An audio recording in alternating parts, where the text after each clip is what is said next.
Crouch End by Stephen King.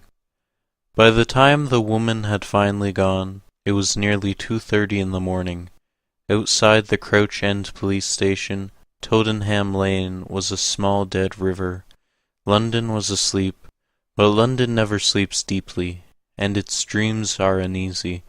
P.C. Vedder closed his notebook, which he'd almost filled as the American woman's strange, frenzy story poured out. He looked at the typewriter and the stack of blank forms on the shelf beside it. "This one'll look odd come morning light," he said. "It'll go in the back file," Vedder agreed, and looked around for a cigarette. "But I wonder," Farnham laughed. "You don't mean you believe any part of it? Go on, sir. Pull the other one." "Didn't say that, did I?" "No. But you're new here." Farnham sat a little straighter. He was 27, and it was hardly his fault that he had been posted here from Muswell Hill to the north, or that Vedder, who was nearly twice his age, had spent his entire uneventful career in the quiet London backwater of Crouch End. "Perhaps so, sir," Lai said, "but, with respect, mind, I still think I know a swatch of the old whole cloth when I see one, or hear one." "Perhaps so, sir. Give us a fag, mate," Vedder said, looking amused. "There. What a good boy you are." He lit it with a wooden match from a bright red railway box, shook it out, and tossed the match stub into Farnham's ashtray. He peered at the lad through a haze of drifting smoke. His own days of laddie good looks were long gone. Vedder's face was deeply lined, and his nose was a map of broken veins. He liked his 6 of harp at night, did P.C. Vedder. "You think Crouch End's a very quiet place, then, do you?" Farnham shrugged. In truth, he thought Crouch End was a big suburban yawn, what his younger brother would have pleased to call a fucking boratorium. "Yes," Vedder said. "I see you do, and you're right. Goes to sleep by 11 most nights, it does. But I've seen a lot of strange things in Crouch End.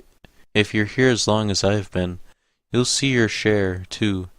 There are more strange things happen right here in this quiet 6 or 8 blocks than anywhere else in London. That's saying a lot, I know, but I believe it. It scares me. So I have my lager, and then I'm not scared. You look at Sergeant Gordon sometime, Farnham, and ask yourself why his hair is dead white at 40. Or I'd say take a look at Petty, but you can't very well, can you? Petty committed suicide in the summer of 1976. Our hot summer. It was—" Vedder seemed to consider his words. "It was quite bad that summer. Quite bad. There were a lot of us who were afraid they might break through." "Who might break through what?" Farnham asked. He felt a contemptuous smile turning up the corners of his mouth. Knew it was far from politic, but was unable to stop it. In his way, Vedder was raving as badly as the American woman had. He had always been a bit queer. The booze, probably. Then he saw Vedder was smiling right back at him. "You think I'm a dotty old prat, I suppose," he said. "Not at all, not at all," Farnham protested, groaning inwardly. "You're a good boy," Vedder said. "Won't be riding a desk here in the station when you're my age. Not if you stick on the force. Will you stick, do you think? Do you fancy it?" "Yes," Farnham said. It was true. He did fancy it. He meant to stick even though Sheila wanted him off the police force and somewhere she could count on him. The Ford assembly line, perhaps? The thought of joining the wankers at Ford curdled his stomach. Yes, Farnham said. It was true. He did fancy it. He meant to stick even though Sheila wanted him off the police force. "I thought so," Vedder said, crushing his smoke. "Gets in your blood, doesn't it? You could go far, too. And it wouldn't be boring old Crouch End you'd finish up in, either. Still, you don't know everything. Crouch End is strange. You ought to have a peek in the back file sometime, Farnham. Oh, a lot of it's the usual. Girls and boys run away from home to be hippies or punks or whatever it is they call themselves now. Husbands gone missing, and when you clap an eye to their wives, you can most times understand why. Unsolved arsons, purse snatchings, all of that. But in between, there's enough stories to curdle your blood, and some to make you stick to your stomach. True word? Vetter nodded. Some of 'em, like that one that poor American girl just told us. She'll not see her husband again. Take my word for it. He looked at Farnham and shrugged. Believe me not. It's all one, isn't it? The file's there. We call it the open file because it's more polite than the back file or the kiss my arse file. Study it up, Farnham. Study it up. Farnham said nothing, but he actually did intend to study it up. The idea that there might be a whole series of stories such as the one the American woman had told, that was disturbing. Sometimes, Vetter said, stealing another of Farnham's silk cuts, I wonder about dimensions. Dimensions? Yes, Rennie, good old son. Dimensions. Science fiction writers are always on about dimensions, aren't they? Ever read science fiction, Farnham? No, Farnham said. He had decided this was some sort of elaborate leg pull.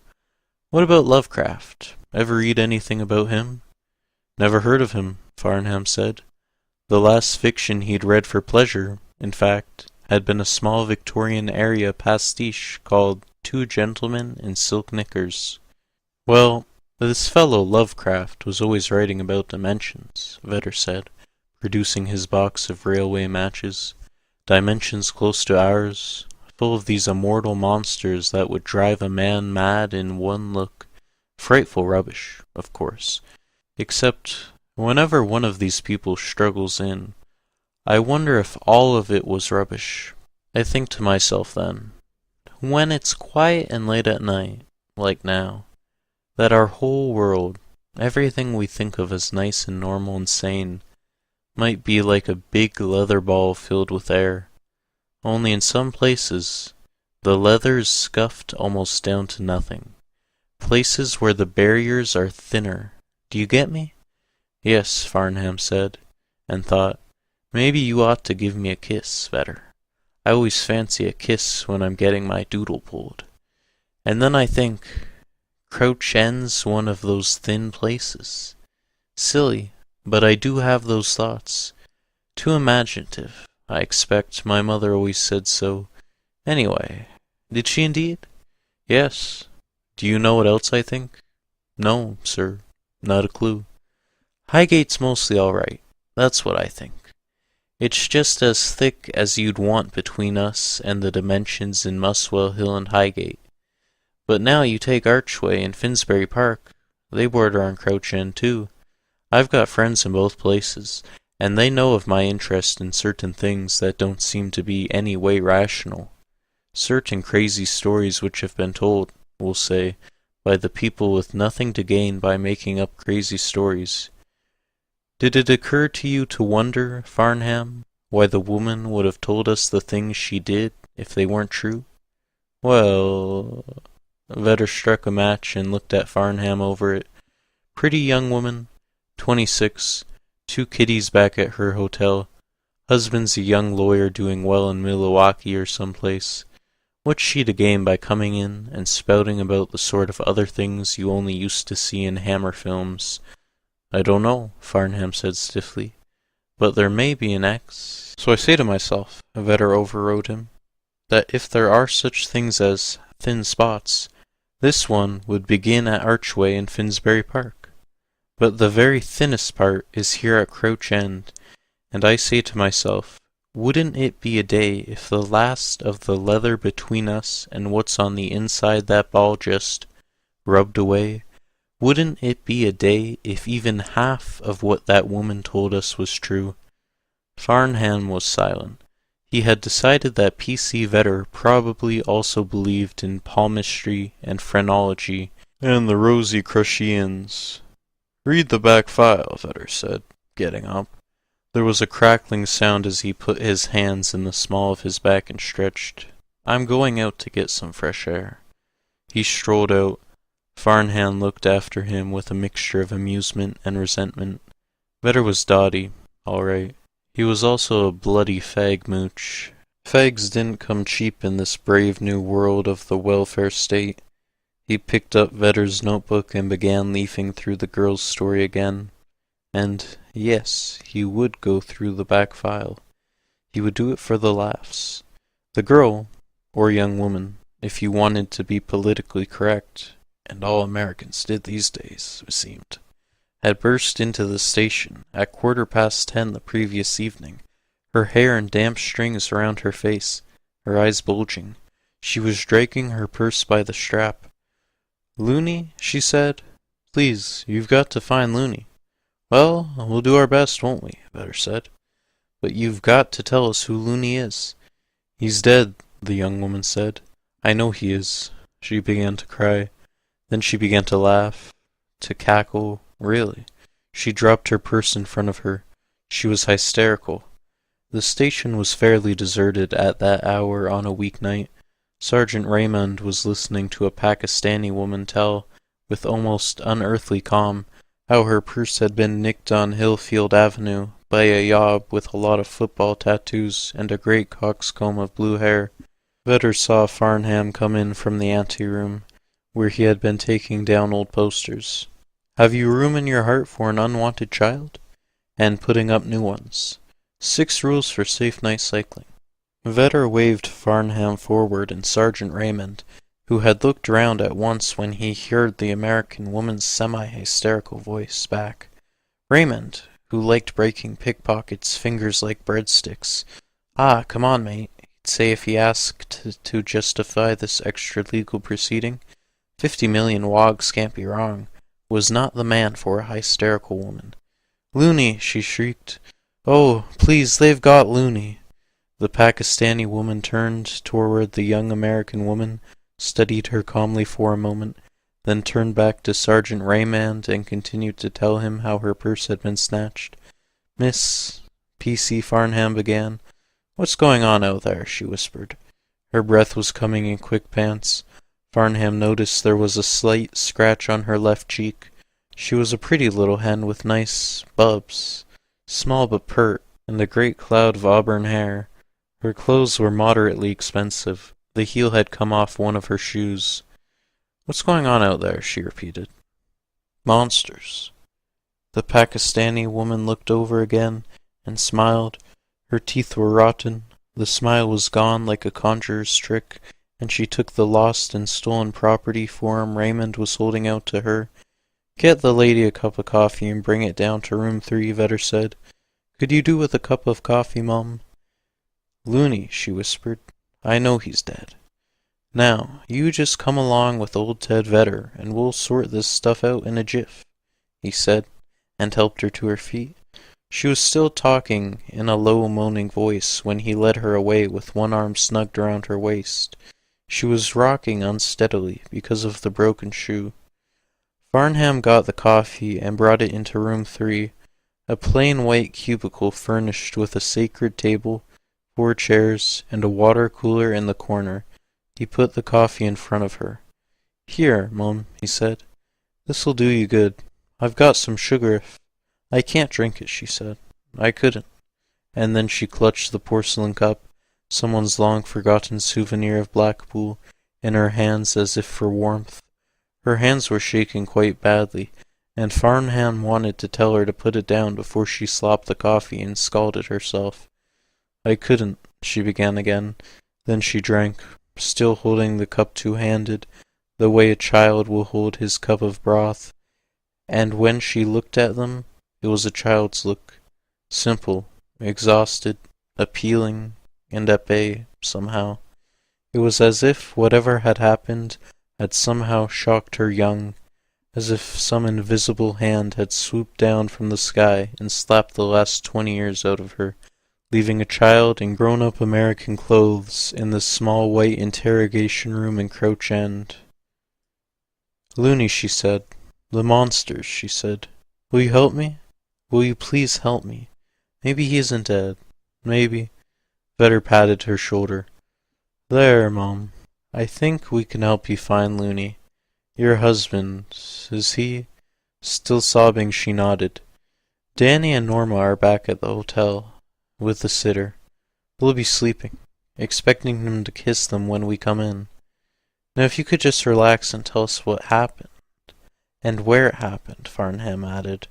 Vetter looked up at him swiftly, frowning. Well, that's just it, she cried. I don't know where it happened. I'm not even sure what happened, except that it was horrible. Vetter had taken out his notebook. What's your name, Mom? Doris Freeman. My husband is Leonard Freeman. We're staying at the Hotel Intercontinental. We're American citizens. This time the statement of nationality actually seemed to steady her a little. She sipped her coffee and put the mug down. Farnham saw that the palms of her hands were quite red. You'll feel that later, dearie, he thought. Vetter was drudging it all down in his notebook. Now he looked momentarily at P.C. Farnham, just an unobtrusive flick of the eyes. Are you on holiday? He asked. Yes. 2 weeks here and 1 in Spain. We were supposed to have a week in Barcelona, but this isn't helping find Looney. Why are you asking me these stupid questions? Just trying to get the background, Miss Freeman, Farnham said, without really thinking about it. Both of them had adopted low, soothing voices. No, you go ahead and tell us what happened. Tell it in your own words. Why is it so hard to get a taxi in London? She asked abruptly. Farnham hardly knew what to say, but Vetter responded as if the question were utterly germane to the discussion. Hard to say, Mum. Tourists, partly. Why? Did you have trouble getting someone who'd take you out here to Crouch End? Yes, she said. We left the hotel at 3 and came down to Hatchard's. Do you know it? Yes, Mum, Vetter said. Lovely big bookshop, isn't it?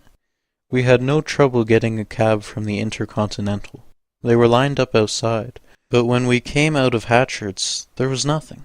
Finally, when one did stop, the driver just laughed and shook his head when Looney said he wanted to go to Crouch End. Aye, they be right bastards about the suburbs. Begging your pardon, Mon, Farnham said. He even reissued a £1 tip, Doris Freeman said, and a very American perplexity had crept into her tone. We waited for almost half an hour before we got a driver who said he'd take us. It was 5:30 by then, maybe 5:45, and that was when Looney discovered he'd lost the address. She clutched the mug again. Who were you going to see? Vetter asked. A colleague of my husband's, a lawyer named John Squales. My husband hadn't met him, but their 2 firms were, she gestured vaguely, affiliated? Yes, I suppose. When Mr. Squales found out we were going to be in London on vacation, he invited us to his home for dinner. Looney had always written him at his office, of course, but he had Mr. Squales' home address on a slip of paper. After we got in the cab, he discovered he'd lost it, and all he could remember was that it was in Crouch End. She looked at them solemnly. Crouch End, I think that's an ugly name. Vetter said, So what did you do then? She began to talk. By the time she'd finished, her first cup of coffee and most of another were gone, and P.C. Vetter filled up several pages of his notebook with his blocky, sprawling script. Looney Freeman was a big man, and hunched forward in the roomy back seat of the black cab so he could talk to the driver. He looked to her amazingly, as he had when he'd first seen him at a college basketball game in their senior year, sitting on the bench, his knees somewhere up around his ears, his hands on their big wrists dangling between his legs. Only then he had been wearing basketball shorts and a towel slung around his neck, and now he was in a suit and tie. He had never gotten in many games, she remembered fondly, because he just wasn't that good. And he lost addresses. The cabbie listened indulgently to the tale of the lost address. He was an elderly man, impeccably turned out in a grey summer weight suit, the antithesis of the slouching New York cab driver. Only the checked wool cap on the driver's head clashed, but it was an agreeable clash. It lent him a touch of rakish charm. Outside, the traffic flowed endlessly past on Haymarket. The theatre announced that the Phantom of the Opera was continuing its apparently endless run. Well, I tell you what, Gov, the cabbie said. I'll take you there to Crouch End, and we'll stop at a call box, and you check your governor's address, and off we go, right to the door." "That's wonderful," Doris said, really meaning it. They had been in London 6 days now, and she could not recall ever having been in a place where the people were kinder or more civilized.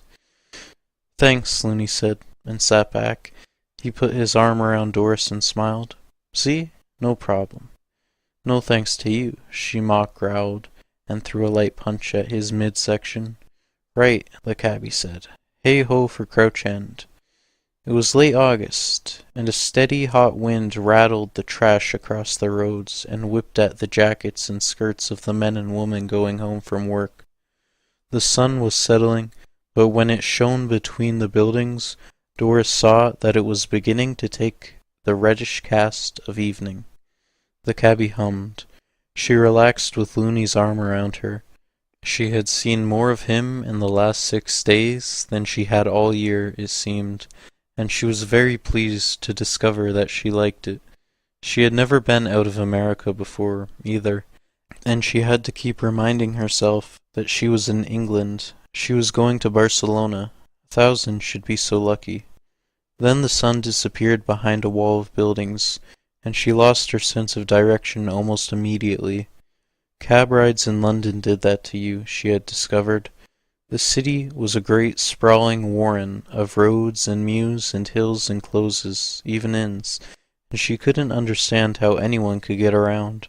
And when she had mentioned it to Looney the day before, he had replied that they got around very carefully. Hadn't she noticed that all the cabbies kept the London street finder tucked cozily away beneath the dash? This was the longest cab ride they had taken. The fashionable section of town dropped behind them, in spite of that perverse going around in circles feeling. They passed through an area of monolithic housing, developments that could have been utterly deserted for all the signs of life they showed. No, she corrected herself to Vedder and Farnham in the small white room. She had seen one small boy sitting on the curb striking matches, then an area of small, rather tatty-looking shops and fruit stalls, and then, no wonder driving in London was so disorienting to out-of-towners. They seemed to have driven smack into the fashionable section again. There was even a McDonald's, she told Vedder and Farnham in a tone of voice usually reserved for references to the Sphinx and the Hanging Gardens. "Was there?" Vedder replied, properly amazed and respectful. She had achieved a kind of total recall, and he wanted nothing to break the mood, at least until she had told them everything she could. The fashionable section with the McDonald's as its centerpiece drooped away. They came briefly into the clear, and now the sun was a solid orange ball sitting above the horizon, washing the streets with strange light that made all the pedestrians look as if they were about to burst into flame. It was then that things began to change, she said. Her voice had dropped a little. Her hands were trembling again. Vedder leaned forward, intent. "Change? How? How did things change, Miss Freeman?" They had passed a newsagent's window, she said, and the signboard outside had read 60 Lost in Underground Horror. "Looney, look at that!" "What?" He craned around, but the newsagent's was already behind them. It said, 60 Lost in Underground Horror. "Isn't that what they call the subway? The Underground?" "Yes, that or the Tube. Was it a crash?" "I don't know." She leaned forward. "Driver, do you know what that was about? Was there a subway crash? A collision, Mum? Not that I know of. Do you have a radio?" "Not in the cab, Mum." "Looney?" But she could see that Looney had lost interest. He was going through his pockets again, and because he was wearing his 3-piece suit, there were a lot of them to go through. Having another hunt for the scrap of paper with John Swale's address written on it. The message chalked on the board played over and over in her mind. 60 killed in tube crash, it should have read. But 60 lost in underground horror? It made her uneasy. It didn't say killed, it said lost, the way news reports in the old days had always referred to sailors who had been drowned at sea. Underground horror. She didn't like it. It made her think of graveyards, sewers, and flabby, pale, noisome things swarming suddenly out of the tubes themselves, wrapping their arms, tentacles maybe, around the hapless commuters on the platforms, dragging them away to darkness. They turned right. Standing on the corner beside their parked motorcycles were three boys in leathers. They looked up at the cab, and for a moment the setting sun was almost full in her face from this angle. It seemed that the bikers did not have human heads at all. For that one moment she was nastily sure that the sleek heads of rats sat atop those black leather jackets, rats with black eyes staring at the cab. Then the light shifted just a tiny bit, and she saw of course she had been mistaken. There were only three young men smoking cigarettes in front of the British version of the American candy store. "Here we go," Looney said, giving up the search and pointing out the window. They were passing a sign, which read, Crouch Hill Road. Elderly brick houses like sleepy dowagers had closed in, seeming to look down at the cab from their blank windows. A few kids passed back and forth, riding bikes or trikes. The others were trying to ride a skateboard with no notable success. Fathers home from work sat together, smoking and talking and watching the children. It all looked reassuringly normal. The cab drew up in front of a dismal-looking restaurant with a small spotted sign in the window reading fully licensed, and a much larger one in the center, which informed that within one could purchase curries to take away. On the inner ledge there slept a gigantic gray cat. Beside the restaurant was a call box. "Here you are, Gov," the cab driver said. "You find your friend's address, and I'll track him down." "Fair enough," Looney said, and got out. Doris sat in the cab for a moment, and then also emerged, deciding she felt like stretching her legs. The hot wind was still blowing. It whipped her skirt around her knees, and then plastered an old ice cream wrapper to her shin. She removed it with a grimace of disgust. When she looked up, she was staring directly through the plate glass window at the big gray torn. It stared back at her, one-eyed and inscrutable. Half of its face had been all but clawed away in some long-ago battle. What remained was a twisted pinkish mass of scar tissue, one milky cataract, and a few tufts of fur. It meowed at her silently through the glass. Feeling a surge of disgust, she went to the call box and peered in through one of the dirty panes. Looney made a circle at her with his thumb and forefinger and winked. Then he pushed 10 pence into the slot and talked with someone. He laughed, soundlessly through the glass. Like the cat, she looked over for it, but now the window was empty. In the dimness beyond she could see chairs up on tables and an old man pushing a broom. When she looked back, she saw that Looney was jotting something down. He put his pen away, held the paper in his hand. She could see an address was jotted on it, said one or two other things, then hung up and came out. He waggled the address at her in triumph. "Okay, that's the—" His eyes went past her shoulder and frowned. "Where's the stupid cab gone?" She turned around. The taxi had vanished. Where it had stood there was only curbing and a few papers blowing lazily up the gutter. Across the street, two kids were clutching at each other and giggling. Doris noticed that one of them had a deformed hand. It looked more like a claw. She thought the National Health was supposed to take care of things like that. The children looked across the street, saw her observing them, and fell into each other's arms, giggling again. "I don't know," Doris said. She felt disoriented and a little stupid. The heat, the constant wind that seemed to blow with no gusts or drops, the almost painted quality of the light. "What time was it then?" Farnham asked suddenly. "I don't know," Doris Freeman said, startled out of her recital. 6, I suppose. Maybe 20 past.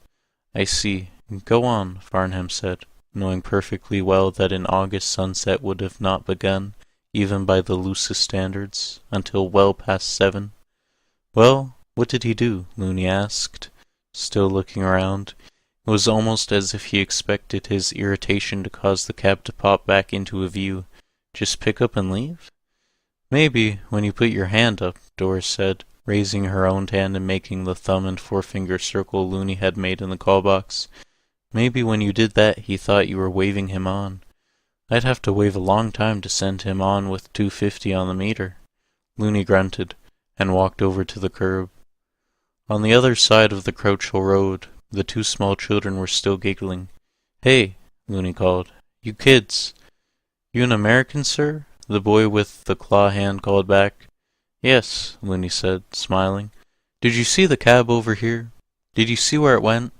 The two children seemed to consider the question. The boy's companion was a girl of about 5 with untidy brown braids sticking off in opposite directions.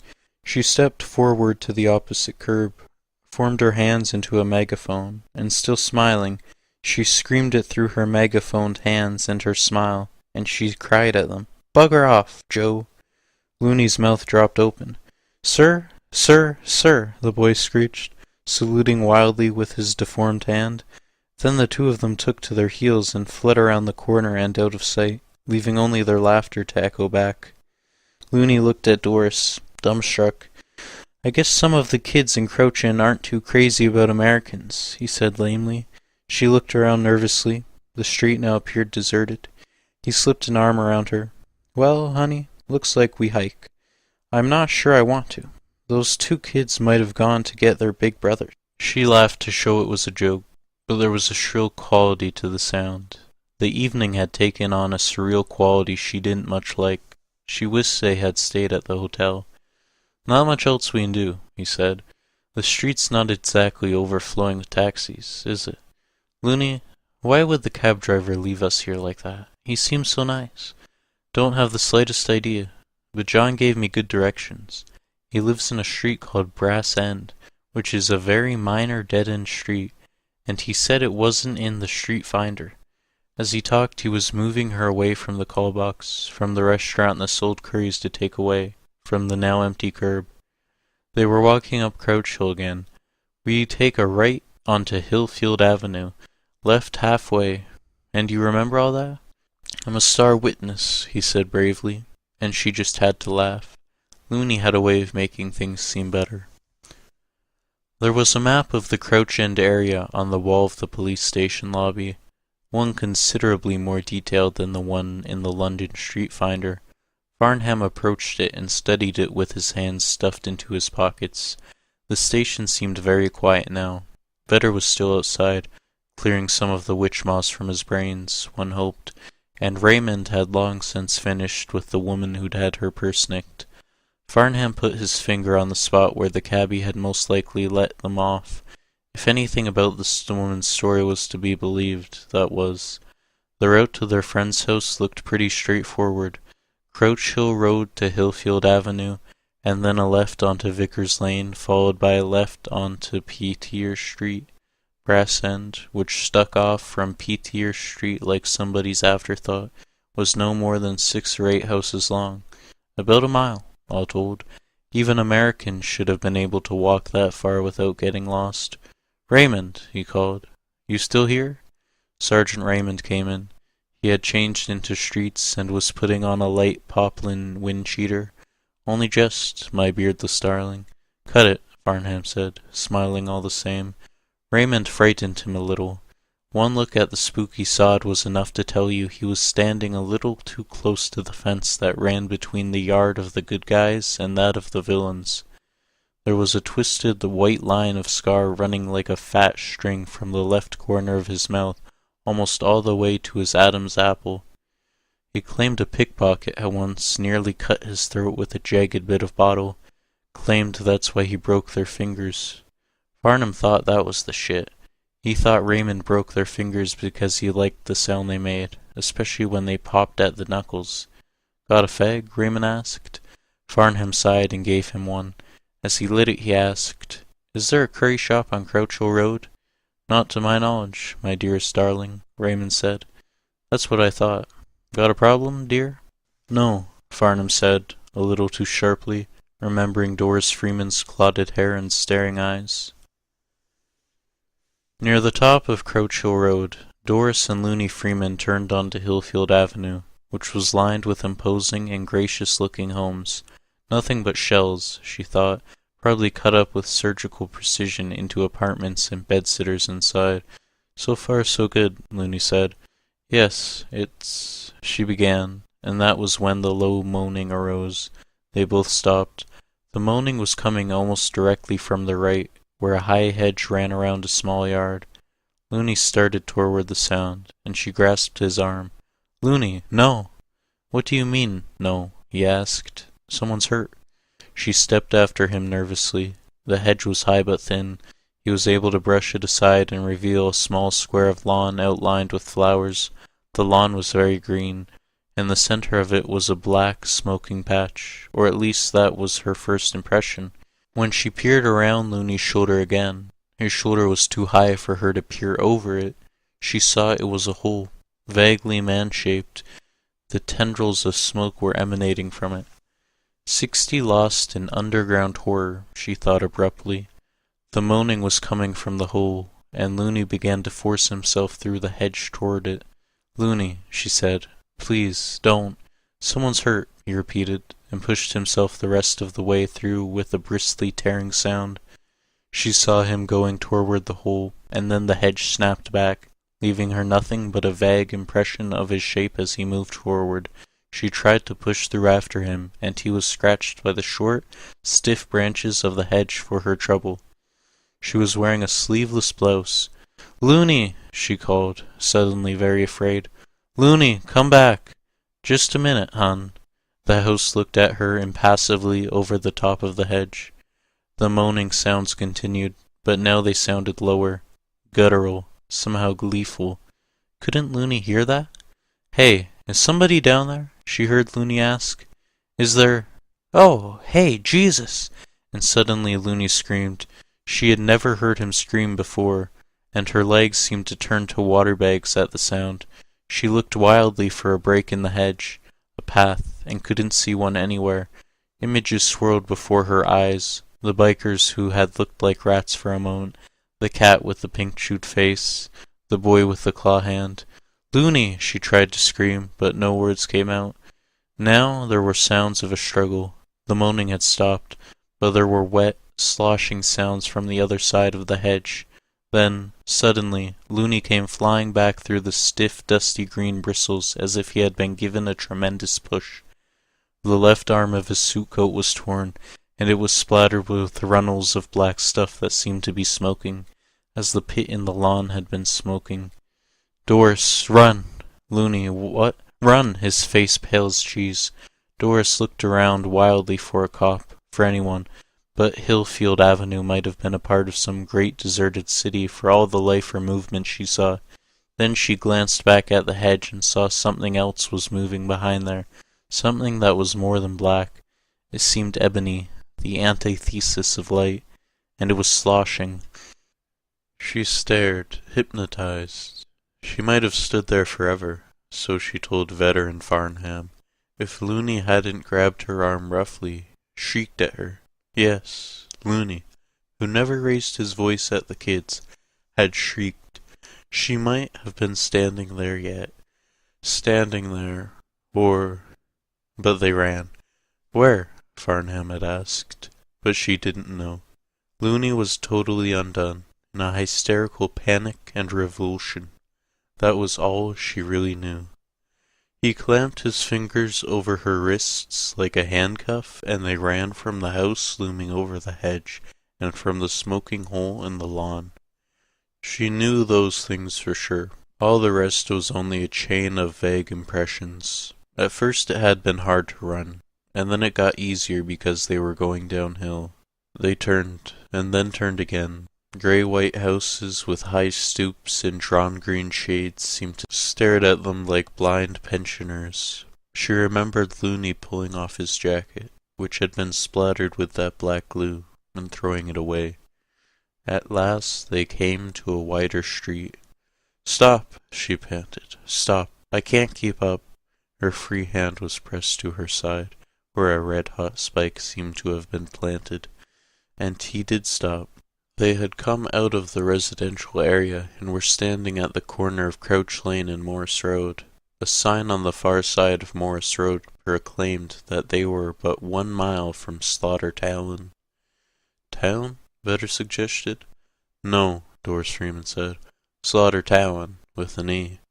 Raymond crushed out the cigarette he had cadged from Farnham. "I'm off," he announced. and then looked more closely at Farnham. My poppet should take better care of himself. He's got big dark circles under his eyes. Any hair on your palms to go with it, my pet? He laughed uproariously. Ever hear of Crouch Lane? Farnham asked. Crouch Hill Road, you mean? No, I mean Crouch Lane. Never heard of it. What about Norris Road? There's the one cuts off from the High Street in Basingstoke. No, here. No, not here, Poppet. For some reason he couldn't understand. The woman was obviously buzzed. Farnham persisted. What about Slaughtertown? Town, you said? Not town? Yes, that's right. Never heard of it, but if I do, I'll believe I'll steer clear. Why's that? Because in the old Druid lingo, a Towan or Towan was a place of ritual sacrifice, where they abstracted your liver and lights, in other words. And zipping up his wind cheater, Raymond glided out. Farnham looked after him uneasily. He made that last up, he told himself. What a hard copper like Sid Raymond knows about the Druids you could carve on the head of a pin and still have room for the Lord's Prayer. Right. And even if he had picked up a piece of information like that, it didn't change the fact that the woman was... Must be going crazy, Looney said, and laughed shakily. Doris had looked at her watch earlier and saw that somehow it had gotten to be 8:15. The light had changed. From a clear orange it had gone to a thick, murky red that glared off the windows of the shops in Norris Road and seemed to face a church steeple across the way in clotted blood. The sun was an oblate sphere on the horizon. What happened back there? Doris asked. What was it, Looney? Lost my jacket, too. Hell of a note. You didn't lose it. You took it off. It was covered with... Don't be a fool, he snapped at her. But his eyes were not snappish. They were soft, shocked, wandering. I lost it. That's all. Looney, what happened when you went through the hedge? Nothing. Let's not talk about it. Where are we? Looney. I can't remember, he said more softly. It's all a blank. We were there. We heard a sound. Then I was running. That's all I can remember. And then he added in a frighteningly childish voice, Why would I throw my jacket away? I liked that one. It matched my pants. He threw back his head, gave voice to a frightening, loon-like laugh, and Doris suddenly realized that whatever he had seen beyond the hedge had at least partially unhinged him. She was not sure the same wouldn't have happened to her, if she had seen. It didn't matter. They had to get out of here. Get back to the hotel where the kids were. Let's get a cab. I want to go home. But John, he began. Never mind, John, she cried. It's wrong. Everything here is wrong, and I want to get a cab and go home. Yes, all right. Okay. Looney passed a shaking hand across his forehead. I'm with you. The only problem is, there aren't any. There was, in fact, no traffic at all on Norris Road, which was wide and cobbled. Directly down the center of it ran a set of old tram tracks. On the other side, in front of a flower shop, an ancient 3-wheeled D-car was parked. Farther down on their own side, a Yamaha motorbike stood aslant on its kickstand. That was all. They could hear cars, but the sound was far away, diffuse. Maybe the street's closed for repairs, Looney muttered. And then he had done a strange thing. Strange, at least for him, who was ordinarily so easy and self-assured.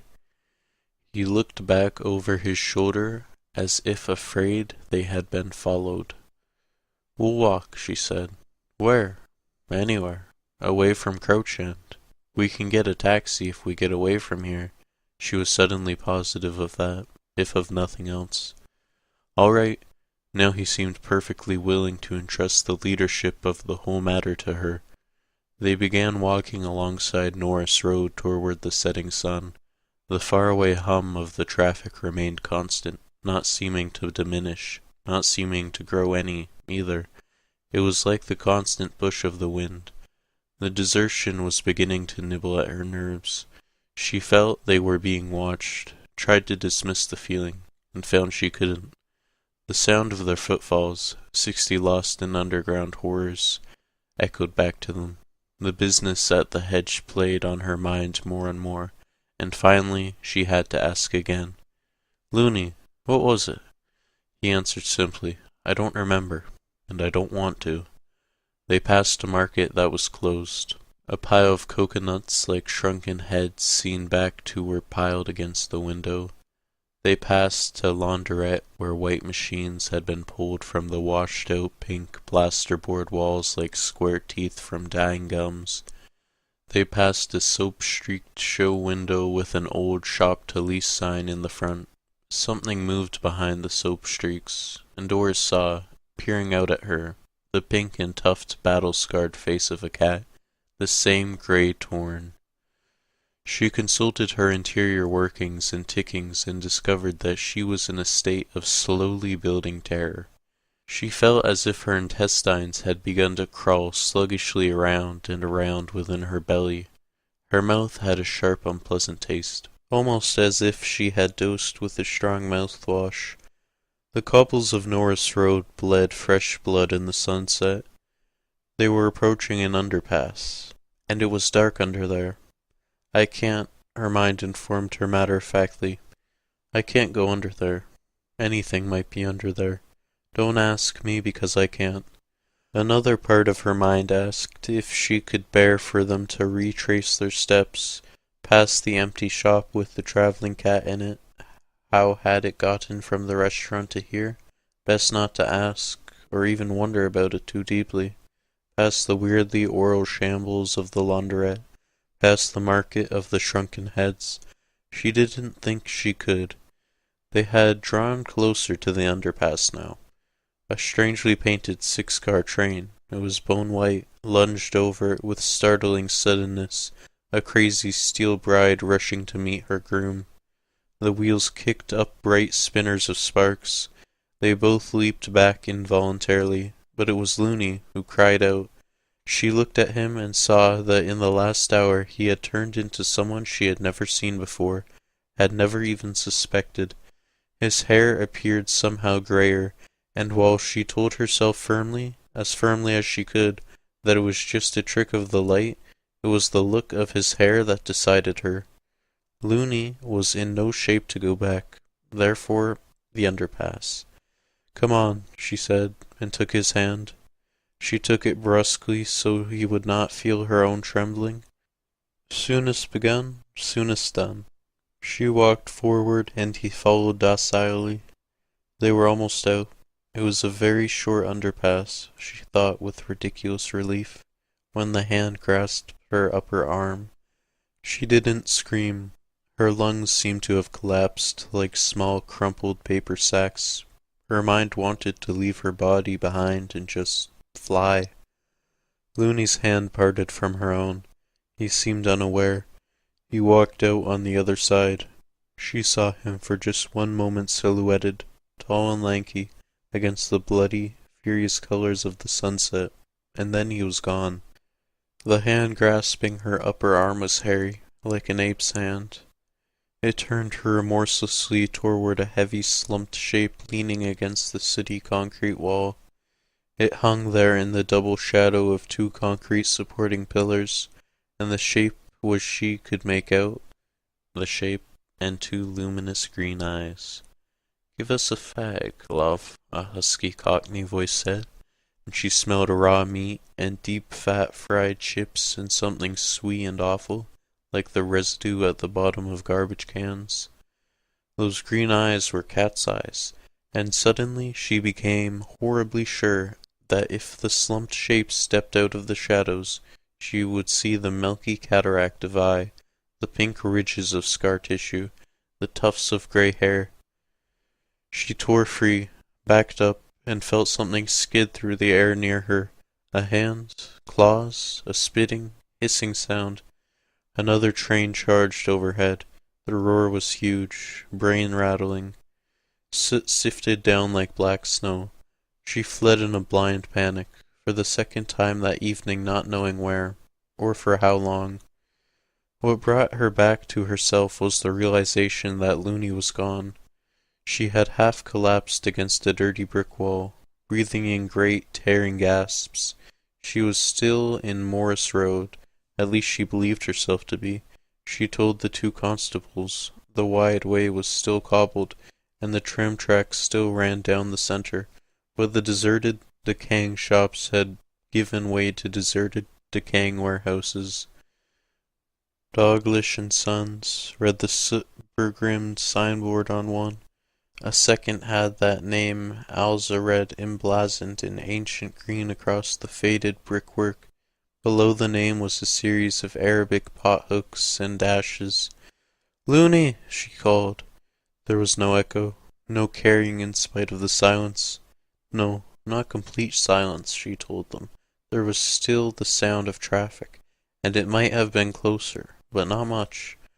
The word that stood for her husband seemed to drop from her mouth and fall like a stone at her feet. The blood of sunset had been replaced by the cool grey ashes of twilight.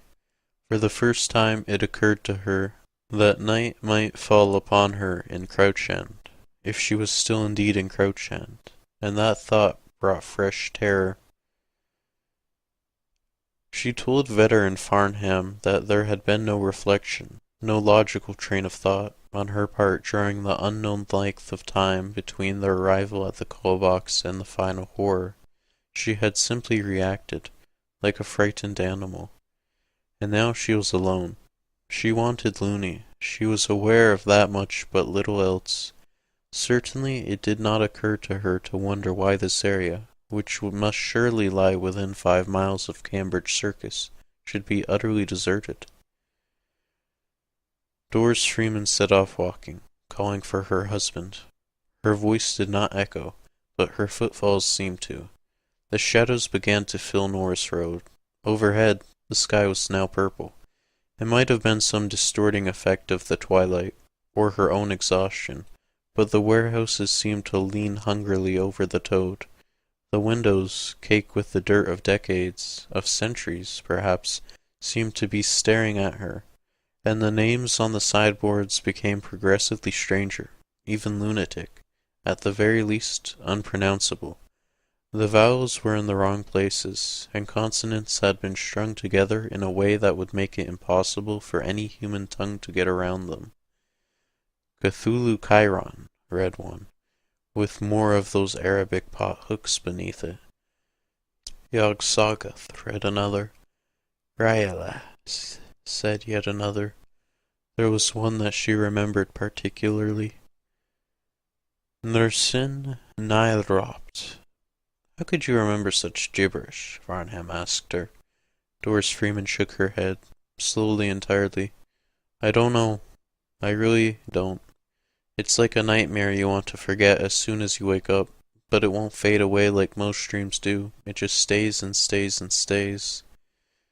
Norris Road seemed to stretch on into infinity, cobbled, split by tram tracks, and although she continued to walk, she wouldn't have believed she could run, although later she said she did.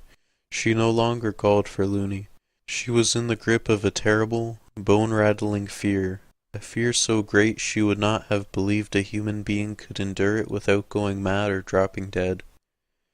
It was impossible for her to articulate her fear except in one way, and even this, she said, only began to bridge the gulf which had opened within her mind and heart. She said it was as if she were no longer on Earth, but on a different planet, a place so alien that the human mind could not even begin to comprehend it. The angles seemed different, she said. The colors seemed different. But it was hopeless. She could only walk under a gnarled plum sky between the eldritch skulking buildings, and hope that it would end. As it did. She became aware of 2 figures standing on the sidewall ahead of her, the children she and Looney had seen earlier.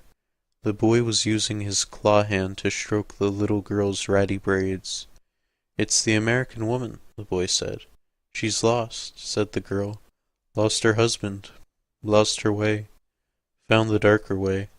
The road that leads into the funnel. Lost her hope. Found the whistler from the stars. Eater of dimensions. The blind piper. Faster and faster their words came. A breathless litany. A flashing loom. Her head spun with them. The buildings leaned. The stars were out, but they were not her stars, the ones she had wished on as a girl or courted under as a young woman.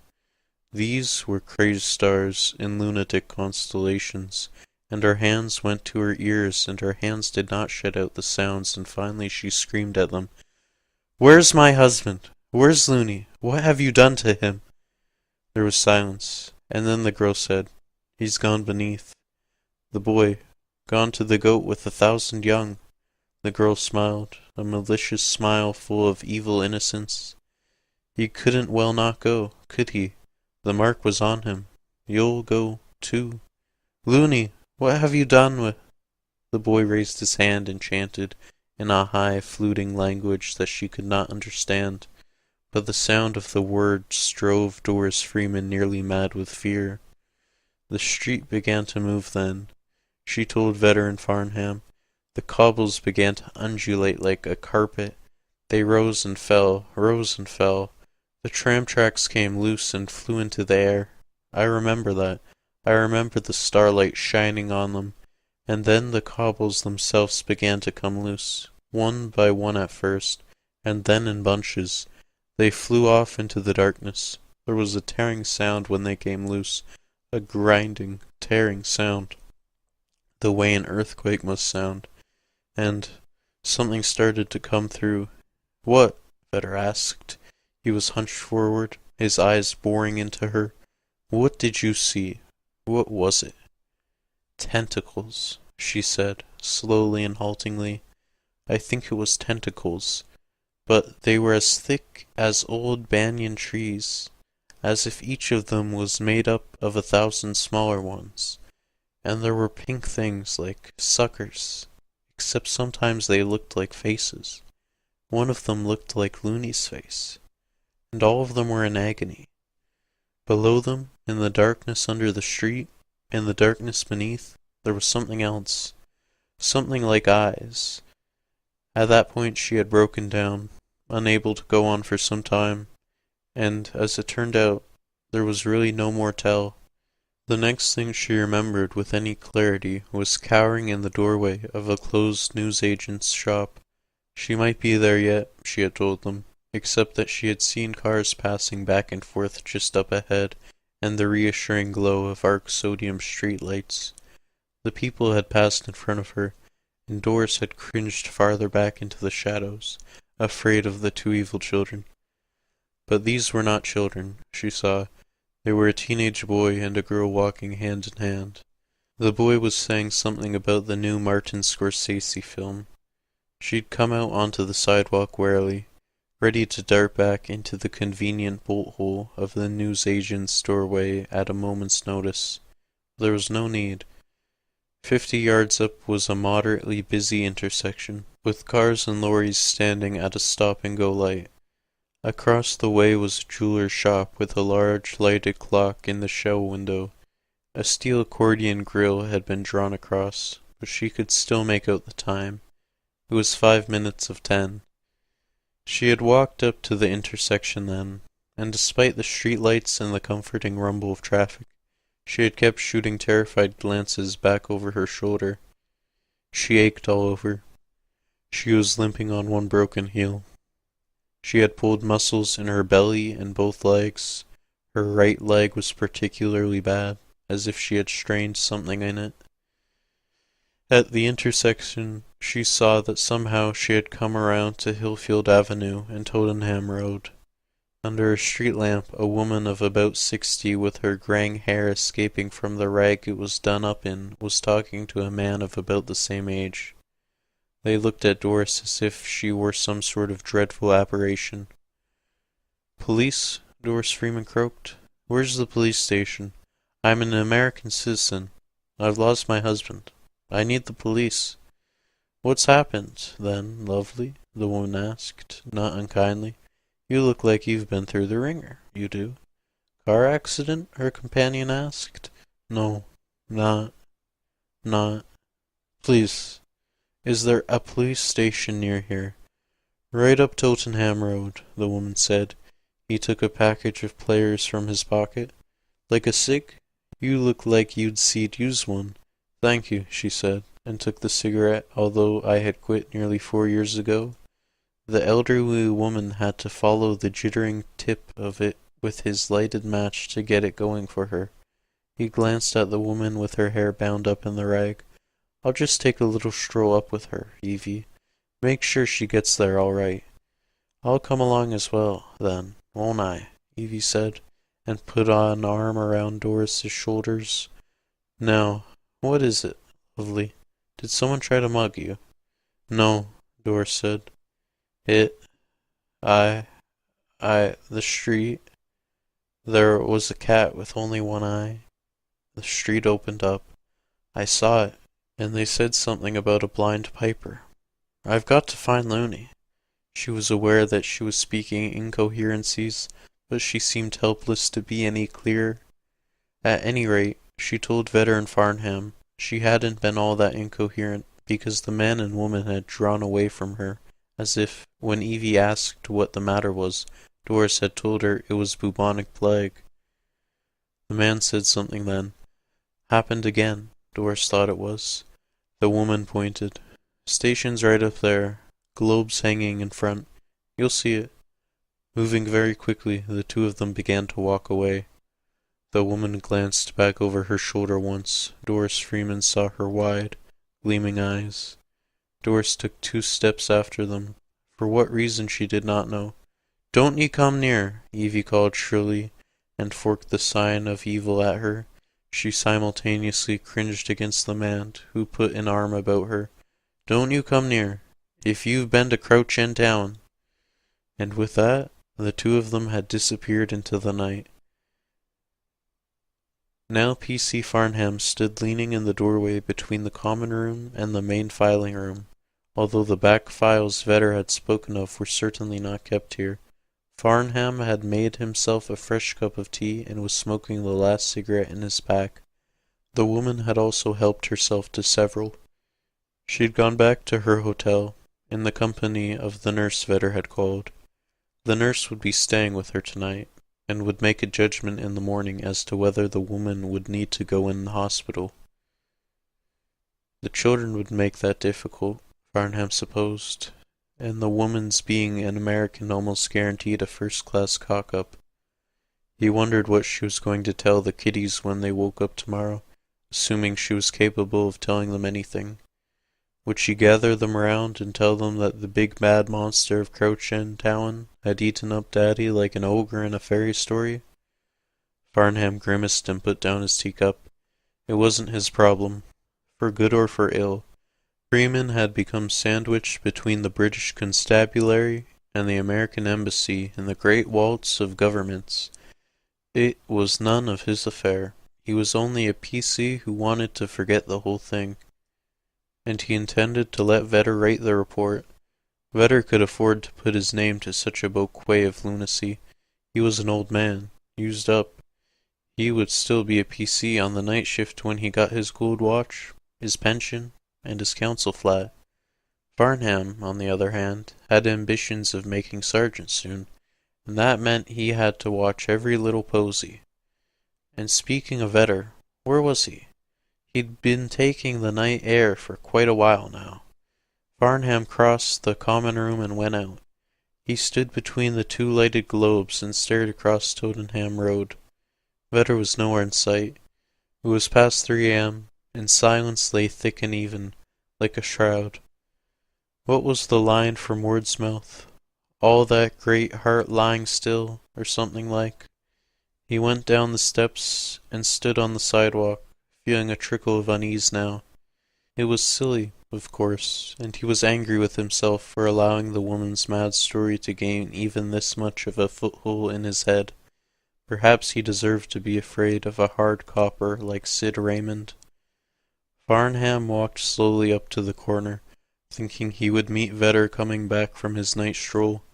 But he would go no further. If the station was left empty even for a few moments, there would be hell to pay if it was discovered. He reached the corner and looked around. It was funny, but all the arc sodiums seemed to have gone out up here. The entire street looked different without them. Would it have to be reported? He wondered. And where was Vetter? He would walk just a little farther, he decided, and see what was what, but not far. It simply wouldn't do to leave the station unattended for long. Just a little way. Vetter came in less than 5 minutes after Farnham had left. Farnham had gone in the opposite direction, and if Vetter had come along a minute earlier, he would have seen the young constable standing indecisively at the corner for a moment before turning it and disappearing forever. Farnham? No answer but the buzz of the clock on the wall. Farnham! He called again, and then wiped his mouth with the palm of his hand. Doris Freeman was coming out of the rest home, her hair almost entirely white now. Miss Farnham moved back to Essex, where her parents lived. Eventually she married a man in a safer line of work. Frank Hobbs is a bumper inspector on the Ford assembly line. It had been necessary to get a divorce from her Bob on grounds of desertion, but that was easily managed. Vetter took early retirement about 4 months after Doris Freeman had stumbled into the station in Tottenham Lane. He did indeed move into council housing, at 2 above the shops in Frimley. 6 months later he was found dead of a heart attack, a can of hard lager in his hand. And in Crouch End, which is really a quiet suburb of London, strange things still happen from time to time. People have been known to lose their way. Some of them lose it forever. Looney Freeman was never found. Eventually his wife, who had begun to grey around the temples, flew back to America with her children. They went on Concorde. A month later she attempted suicide. She spent 90 days in a rest home and came out much improved. Sometimes, when she cannot sleep, this occurs most frequently on nights when the sun goes down in a ball of red and orange, she creeps into her closet, knee walks under the hanging dresses all the way to the back, and there she writes, "Beware the goat with 1,000 young," over and over with a soft pencil. It seems to ease her somehow to do this. P.C. Robert Farnham left a wife and 2-year-old twin girls. Sheila Farnham wrote a series of angry letters to her MP, insisting that something was going on, something was being covered up, that her Bob had been enticed into taking some dangerous sort of undercover assignment. He would have done anything to make sergeant, Miss Farnham repeatedly told the MP. Eventually, that worthy stopped answering her letters, and at about the same time,